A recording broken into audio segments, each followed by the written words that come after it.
If you paid 14 grand for a brand new whatever and it leaks oil, is that? I would just burn it. I'm about to. Go get me a can of gas. I'm just gonna burn it. Ask and you shall receive. Whoa, whoa, whoa, whoa, whoa, whoa, whoa. You said burn it. Whoa. Whoa. There's this thing called sarcasm.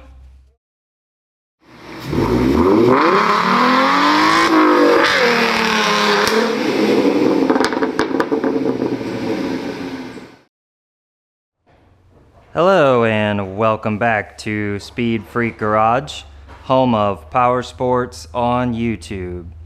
Today we unfortunately will be replacing the shift shaft seal on our 2024 FE501S with only 30 hours, only 8 hours of which are off-road.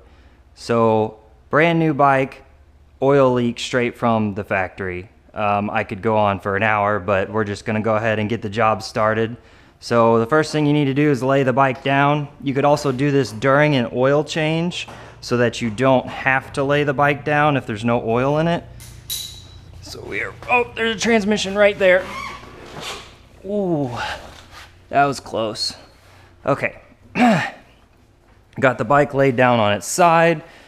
And so you can probably even see from this footage, there's a puddle of oil here under the shift shaft, and this is a life or death defect because if that oil gets on your shift lever and then gets on your foot, you're dead.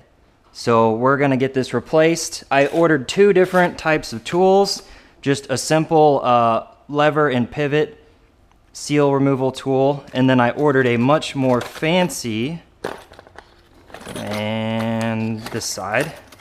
This one is more for crank seals. I don't think it's gonna work for our application, but basically let me open this up, and I ordered Tusk shift seals. They are much higher quality than OEM. I'll put a link in the description along with a link to the tools.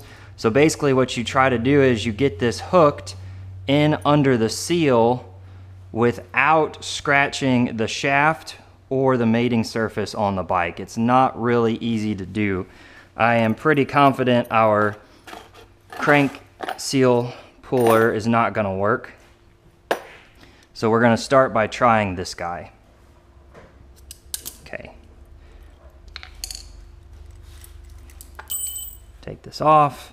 And then what we want here is we wanna be able to get this tool right here like this so we can pull up on the seal. Again, the purpose of using a tool like this is to try and not damage anything on the bike. So we need to get this hook down here into the seal. So I literally just pushed it in and this basically destroyed the seal. However, it is protecting the shaft. So we're going to go ahead and always protect the shaft. I doubt you guys heard that. Brandon just yelled across the garage, always protect the shaft. You learned that one the hard way. Yeah, So, all right. So we got this connected, and then basically what we want to do is just really carefully kind of pull this out.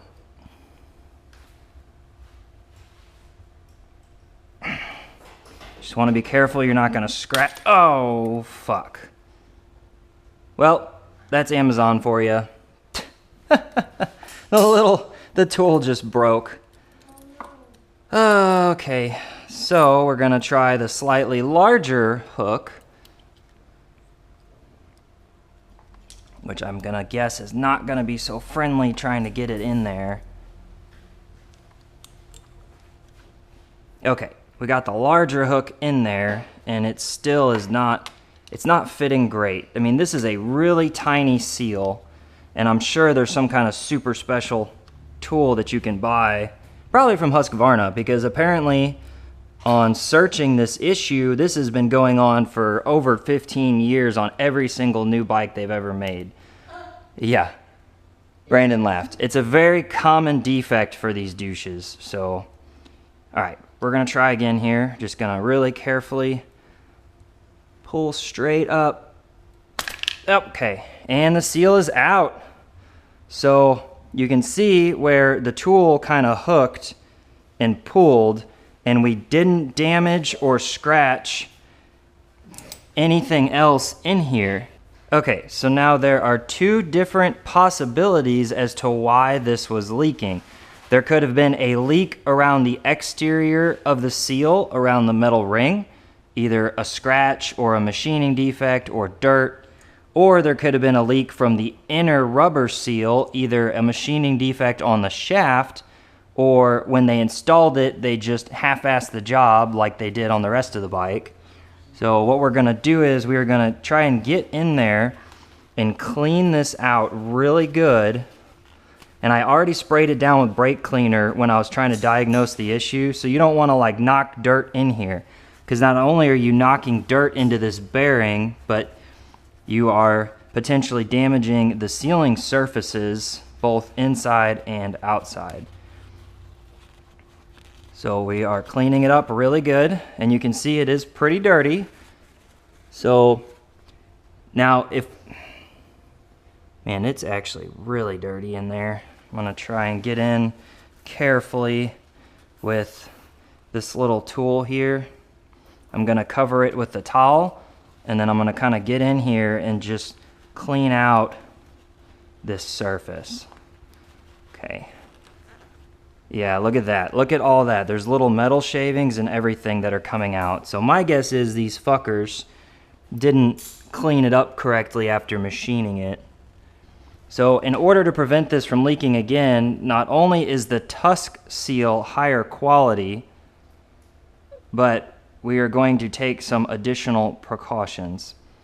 A big one is really heavily lubricating this with, for example, wheel bearing grease, which helps prevent any damage from happening when you press it on. So I'm gonna go get some wheel bearing grease and a socket that's the right size and a rubber mallet, and I'll be back. All right, so I have a deep well 5/8. It's close enough that it'll work, and a rubber mallet, because you don't want to crush this seal, you just want to seat it.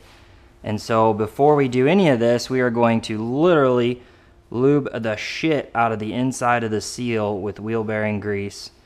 And again, there's mainly to prevent damage to the seal as it's going in, but also the grease helps hold this little stainless spring in here that's part of the seal, and it'll actually save your butt and help prevent that spring from popping out on accident.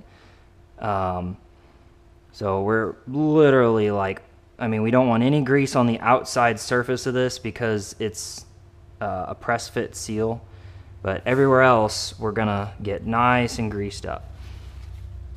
Okay. Now, you want to carefully put this, well, hold on, I don't want that much grease on it because it'll get on the splines that hold the shifter on, so that would not be smart. All right, so we're gonna go ahead and really carefully push this down over the shaft, okay? And then you want to very carefully drive this in until it seats and stop. If you drive it in too hard, it will crush it, and then you're going to be having a bad day. And I think I might need a larger socket. Yeah, I'm going to go get a 3/4. Okay, I got a 3/4 socket, and it looks like I slightly started the seal a little off, so I'm going to kind of bump it back. Yeah, it looks like it doesn't want to. Oh boy.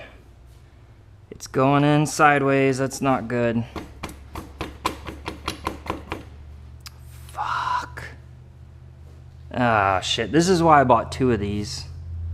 Because, no.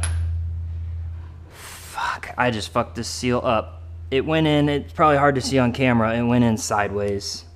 So now I get to pull it out and start over. I'm glad I bought two because it was a long ass wait to get this. Okay. All right, it popped back out pretty easy. I'm gonna go ahead and not reuse it. It's not worth it to have to do this all over again. So we're gonna get the seal out. We're gonna lube the living shit out of it, especially inside here to keep that little spring from popping out. Okay. All right. And then we're gonna clean out the center so it doesn't get the shaft splines greasy, since those are kind of important to not be greasy. All right. So we're gonna try to be a little more careful this time. So we are going to push this on. Okay. Man, it's like, it's almost like it's just, almost like they machined the hole a little large. Okay, I think I got it pretty straight this time. So I'm gonna really carefully, wait, that's not the 3/4. There's the 3/4. Really carefully start seating it and paying better attention this time to any high spots. Now it's doing it again. Come on.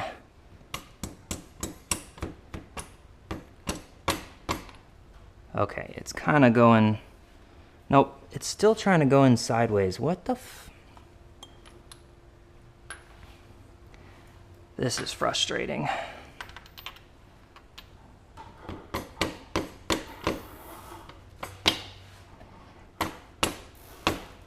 There we go. Okay, it's flat now. All right, so now we can drive it home.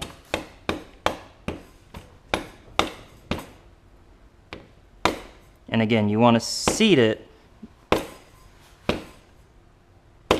You don't want to crush it. And it's kind of hard to tell if it's seated all the way. Ow, my fingers.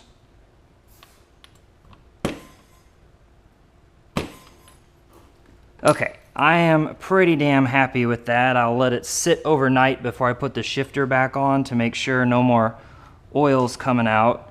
Granted, all that grease might actually prevent a leak for a few hours before we would actually really know if this worked. However, we now have a much higher quality seal in here. So yeah, hopefully this solves the problem.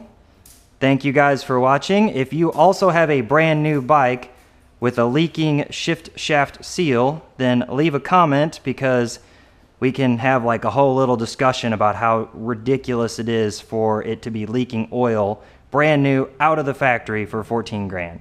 It's fucking bullshit, right, Brandon? Horseshit. Horseshit. If you paid 14 grand for a brand new whatever and it leaks oil, is that? I would just burn it. I'm about to. Go get me a can of gas. I'm just gonna fucking burn it. I mean,